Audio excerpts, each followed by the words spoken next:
क्या भारत पूरी धरती की बर्बादी का कारण बन रहा है? गाइस, भारत एक ऐसा काम लगातार कर रहा है जिससे पृथ्वी की हालत खराब हो रही है। उसके संतुलन पर बुरी तरह से असर ही नहीं पड़ रहा, बल्कि वो अपनी धुरी से धीरे धीरे खिसक भी रही है। लेकिन भारत इससे बिल्कुल भी चेत नहीं रहा है। अगर यही चलता रहा तो न केवल रात दिन पर असर पड़ेगा, बल्कि पानी से लेकर खाने पीने के लाले पड़ जाएंगे। दरअसल भारत में भूजल का जरूरत से ज्यादा दोहन हो रहा है। दुनिया में जमीन से जितना जल निकाला जा रहा है उसका 25% से ज्यादा तो केवल भारत में ही निकाला जा रहा है। और इसी वजह से पृथ्वी अपनी धुरी से न केवल खिसक रही है बल्कि टेढ़ी हो रही है, यानी वो असंतुलित हो रही है। जब जमीन के अंदर पानी निकाला जाता है तो जमीन के द्रव्यमान का संतुलन बिगड़ता है। इसकी वजह से इसे पुनर्वितरित करके संतुलित करने की कोशिश पृथ्वी करती रहती है। जब भूजल को जमीन से निकाला जाता है तो ये पानी समुद्रों में तो पहुंच जाता है, लेकिन पृथ्वी पर द्रव्यमान का वितरण बदल जाता है। पृथ्वी एक घूमती हुई गेंद की तरह है।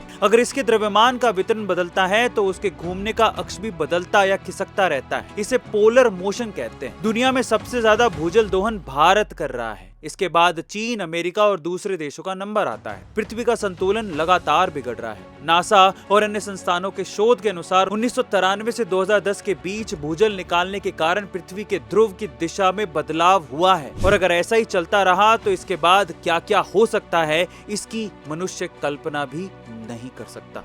इसलिए समय से चेत जाओ और इस वीडियो को शेयर करो ताकि सरकारें इसके बारे में मापदंड तय कर सके। मिलते अगली वीडियो में।